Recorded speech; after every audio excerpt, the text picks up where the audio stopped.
Hello and welcome to the podcast, Let's Talk Leadership with Charley Swords. So, hello and welcome to the Let's Talk Leadership podcast with me, Charley Swords, and thank you for tuning in. Today, I'm delighted to introduce you to Ben Jacobs, one of the founders and COO of Happy Teams. Ben joins us today from Springfield, Missouri in USA. So welcome, Ben, and thank you for joining me today. Well, thank you, Charley. It's a true honor to be on your podcast. I've been following your LinkedIn profile, your articles, and I'm a fan of yours. Great, thank you. Okay, before we get into the questions with Ben, for those of you who have not yet heard of Happy Teams, I can best describe it as employee engagement software, which provides you, the leader, with practical, insightful data to build engaged and winning teams. So now more than ever, with the Great Resignation, as we've heard, and according to the Monster Jobs survey this year, there is a possibility of 95% of workers changing their jobs post-pandemic.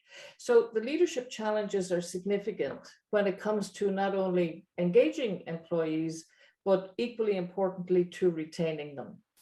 So Happy Teams provides proactive employee intelligence, which allows you to predict high, medium, and low risk areas that require your intervention. And so to learn more about the benefits of the system and how it works, let's just go talk to Ben. So Ben, can I ask you first, your co-founder in Happy Teams is actually an Irishman, Dr. Michael Deaver. So can you tell us how Happy Teams came about and how it differs from other similar systems? Yeah, that's a good place to start. So I've been managing remote teams for 6-7 years now, and so in my previous life, we were looking for a software to kind of help us managers be able to understand exactly the health of our team. We were trying to build culture, and building culture remotely is needless to say is a challenge. And so we were looking for a tool that would just help us better understand, okay, is the team really happy, because you kind of miss those face-to-face interactions. And so we were trialing a few tools, and I won't name any names, but they were just coming short, and really, to be honest, they were just leaving more questions for us than it was actually giving us data or answers. And so one day I was talking to Michael about this, and I said, telling him my pain points with some of these tools, and I think it just kind of planted a seed inside his mind. And so fast forward a few months later, April of 2020, everything shuts down, and Michael and I quickly understanding some of the challenges that teams are now going to have to face with managing remote teams now, with everybody being remote. And so we just kind of kicked up that idea about, well, let's build this employee engagement platform. Let's do it right. And so that kind of birthed Happy Teams. And so we built it over the summer of 2020, while both of us had found that we had a little bit extra time, and while we were also still trying to manage now, not amongst a global remote team, but also now a global remote team in the middle of lockdowns and pandemics and shutdowns. So that created a whole bunch of challenges, and that's kind of the origin story of Happy Teams. Super. Okay. So, I mean, since you developed your platform, and I think safe to say an app, I'm not a very techy person, but you mentioned there a very important point about culture. And I do know from my own work that, the organizations are looking at developing customer-centric and in some cases employee-centric cultures in their organizations now. And so Happy Teams is applicable to organizations of all sizes. So how have some of them benefited in terms of their employee engagement improvement and in their culture development from using Happy Teams? Yeah, so I think you and I both know building a culture is extremely challenging, and even in the best of times. Yeah. And so I think also just trying to get real honest feedback from your team members. I think people kind of tend, what we're finding is people kind of tend to lean on the optimistic side. They'll tell you that everything's okay until it's not. And then usually when they tell you it's not okay, it's usually in their exit interview. And so what we wanted to do is really just give people, well, one, give the employees a real-time voice into giving feedback, because sometimes people don't really feel comfortable, or they don't even know how to vocalize the frustrations that they're feeling, or be able to put into a feedback that would make sense for the management team. But then also, I think as leaders, we all have our own blind spots. We all have all of our strengths and weaknesses. There's things that we're really good at, and there's things that that maybe we could improve in. So what we like to say is, we're just giving, shining a light onto some of the blind spots as we as leaders have, because we're all human. And so maybe things that we just don't naturally think about when managing and leading teams. And so our questions are broke down into 12 categories. And so it's really targeted into a very specific focus area that allows you to either look at an organization, or look at a team, or look at maybe just a geography or a region. And so it allows you to really break down your team into the areas that you want to focus on. Okay, so rather than just go for the generic pulse survey, you actually have your very focused areas. So from a leader's point of view, they can go, okay, these areas we're good in, but these are the areas we really need to focus on. Okay, and then if we turn that and we flip that then to the side of the employees, Ben, as I understand Happy Teams, the anonymity is superb, because the questions go direct from Happy Teams to the employee, very easy to use, and the questions are very simple and straightforward. So from my experience in the leadership arena, and in all of my leadership mentoring and career mentoring, what I know for certain is people want to be seen, they want to be heard, and they want to be valued. And as I see and have noticed over time with Happy Teams, this is what it enables employees to do and to feel. So how do your users, do you think, feel about the anonymity, the ease of use, and the accuracy of the questions? And the feeling, I think, is where the quality of the feedback is determined. Yeah, I think you're 100% right on, Charlie, in that people just want to feel like there's somebody on the other end of that's listening. And so they're not just shouting down in an empty hallway, their frustrations, because they're going to go silent. And so, yes, anonymous feedback is crucial to the tool, because we believe that if people can, if they know that their manager or CEO or executive is looking at individual answers, they're probably going to be a little bit less than truthful. And so and then also, I think another point too is, a lot of times people say, well, my employees get survey fatigues. And that's why we only send out quarterly surveys or once a year surveys, is because they're going to get tired of fatigues. And what we've actually found within our data and our research is people don't get survey fatigues, they get inaction fatigue. They get tired of answering questions and then the leadership not doing anything about that. Or they get tired of going to these feedback meetings and then voicing the same problems or the same issues over and over again. And so then that point, they're going to look to solve their problem outside the organization. And usually that's, the grass is always greener on the other side. Yeah. Right. And so they're always going to look outside. They're going to take matters into their own hands. Okay. So, okay. And then in terms of the responses they send back to Happy Teams, you have nudges mentioned on your website. And I understand that those nudges are an automated resource that you've built into the system to guide users immediately in terms of, well, how they might, clear their head if they're having a tough day. Like I think something like take a walk around the block when you're taking a phone call. So it's to energize themselves. So while those nudges go back to the employees themselves, are their managers also aware of the nudges that are being presented to their team? Because they could also act as a nudge to the manager as well in terms of follow-up. Yeah, so we have two categories of nudges. So we have the team member, the individual nudge that kind of gives them a little bit more of here's how you deal with maybe situations. Here's how you start a conversation with your manager concerning your issue.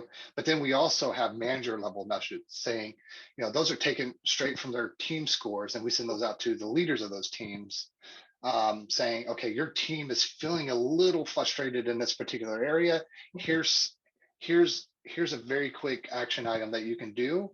And then we try to always also provide a link where they can dig in a little bit more, maybe a link to a Forbes article or to a Charley Swords blog.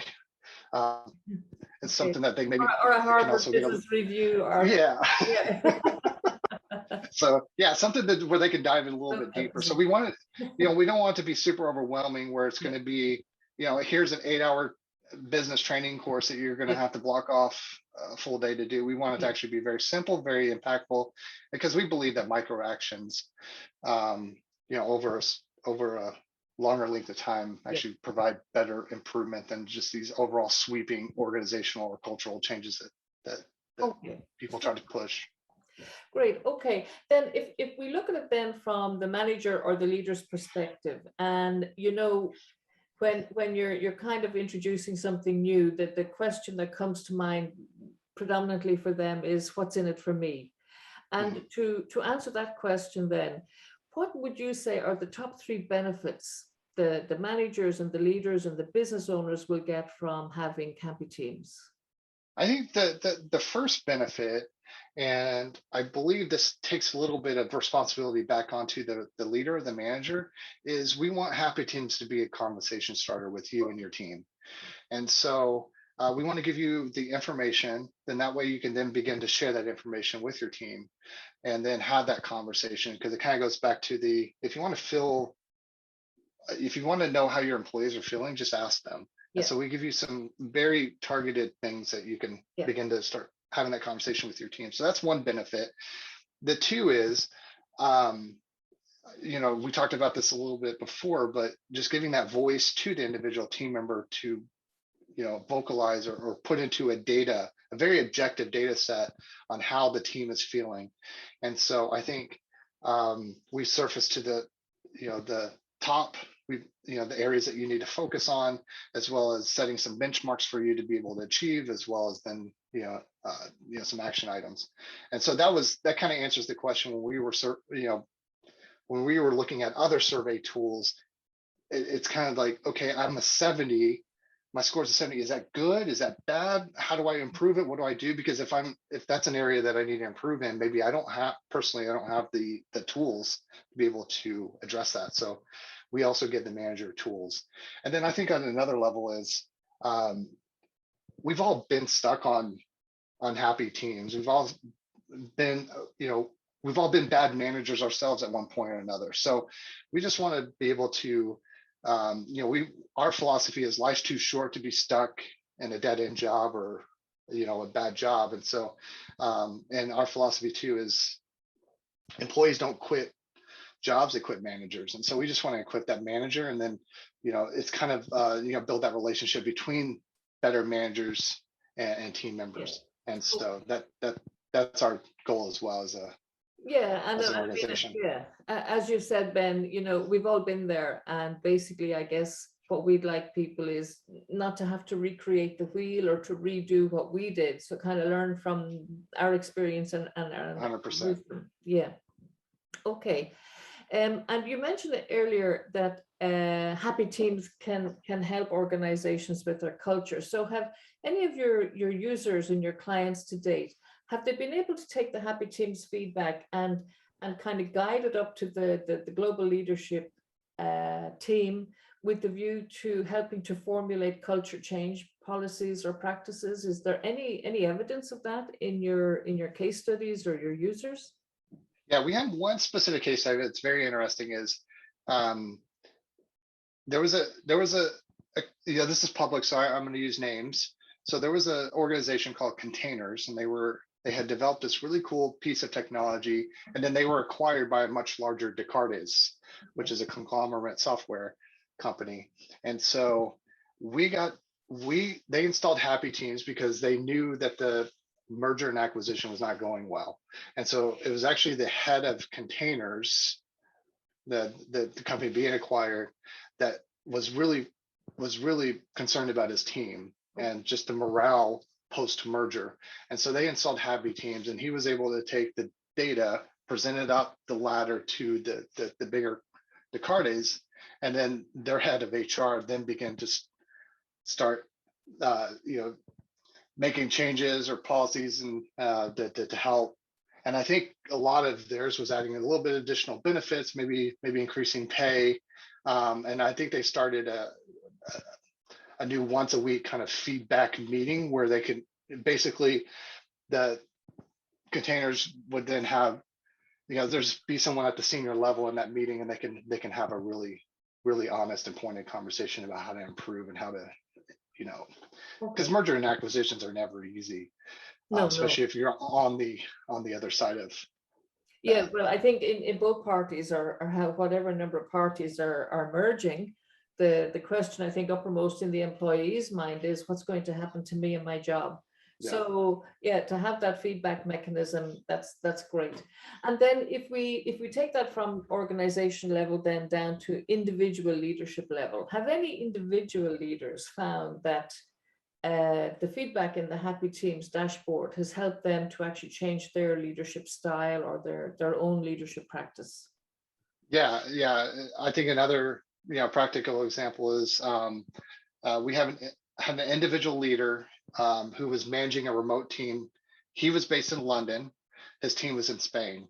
And so after installing Happy Teams for the first 30 days, noticed that there were some things that he valued as a leader that maybe the scores weren't as high as. Okay. And so now that things are opening up, he was able to hop on a plane and go do a all hands with his team in person, get everybody in the same room, and do some working sessions, do some culture building sessions, do some team building. And in real time, Happy Teams saw, his scores were, down here, and he saw a spike when he was on site. And so I think for him personally, that told him that he needs to make it a priority to visit on site with some of these remote teams that he manages, because the morale impact of taking his team out, sharing a lunch together or doing some team building had a real-time impact into the happiness during the engagement of his team. Yeah, and I think really what Happy Teams has addressed there is some of the impact and the downside of remote working, that there's a level of withdrawal and a level of maybe not feeling connected at a team level. And just for the benefit of listeners who are not familiar with the term all hands, that's actually a team meeting. So, in case somebody is not aware, I wasn't, I had to go and look it up. So, I understand it's an old naval reference. So all hands on deck. Yeah, all hands on deck. So yeah, it made sense when I read that, but yes, now I know. So all hands is a team meeting. So if you want to borrow that, anybody, please do. So Ben, just the last question then, if there's one thing that you had to say to managers and leaders about improving their employee engagement and in terms of taking a very proactive approach to keeping their employees and not losing them as part of this great resignation, what would it be? I think sometimes we as managers, we fall into the pit that we have to have the answer or the solution for every problem that our team is facing. Yeah. And I think sometimes as managers too, we tend to focus on the business problems that need to be solved when there's actually legitimate personal issues going on with individuals. And so that's probably the shift that I made in my own career, is when I stopped focusing on the productivity per se. Yes, we want all of our team to be productivity, but when I started focusing on the individual in front of me. Yeah. And so really listening to their concerns, their fears, what they're going through personally, and then I think once people feel like they're valued, then I think they would do anything for you as a manager. And then, you ultimately have a more engaged employee who is willing to go above and beyond, work those, those projects where it may take, we have to pull all-nighters or have to have a long weekend, they're more apt to do that for you if they feel like you're valued and you have their best interest. Yeah. And so yeah. and I think if they feel that they understand their role they play and the context of their role in the project, that they're not just a number and a cog in a wheel. So it's about personalizing their experience, really, isn't it? Exactly. Yeah, I'll never forget. I'll just share this one tidbit. I was a new manager. I was doing a one-on-one. I had my laptop open, my email dinged, started reading email. I'll never forget this, this lady I was managing at the time. She just kind of looked at me and says, "Do you mind closing your laptop?" Because I didn't even realize I had spaced. You had it open, yeah. I had it open. I spaced her out. So I'm just saying that I think that's sometimes, we as, we're all humans. We have, our minds can wander. We can lose focus, and I think that's probably one of the biggest benefit of Happy Teams is just giving people the focus on their individual, their team. Super. Okay, Ben, thank you very much for your insights on the value of Happy Teams for leaders everywhere. I do believe there are some nuggets in there and people will go, yes, that relates to me. I need to do this, or I need to even explore further. So I want to thank you for taking the time, and it was really great to have you here today. Yeah, it's always a pleasure, Charley. Great, thank you. And so to round off our discussion on Happy Teams, I invite all the listeners now to check the system out for yourself. You can see how easy it is to engage your employees in providing their feedback to you in a very simple, in a very anonymous, which is most important for them, but also in a very intuitive, real-time way. And then more importantly for you, you do have the opportunity during the free trial to analyze a very detailed dashboard to see the high level and the quality of the data that you get, without the need for the onerous pulse surveys that we're all familiar with, which are hugely costly and are time inefficient. So I urge you and invite you to sign up for your free trial now. Go to happyteams.io and test the system for yourself, and I guarantee you will be pleasantly surprised. So thank you again, Ben, and thank you too for listening, and I wish you success in your employee engagement, and do keep safe and well till the next time. Thank you. Bye-bye. Thank you for listening. If you need a short, focused conversation to move forward in your leadership or your career transformation, please email Charley at charleyswords.com to book your complimentary 15-minute strategy call today. Thank you.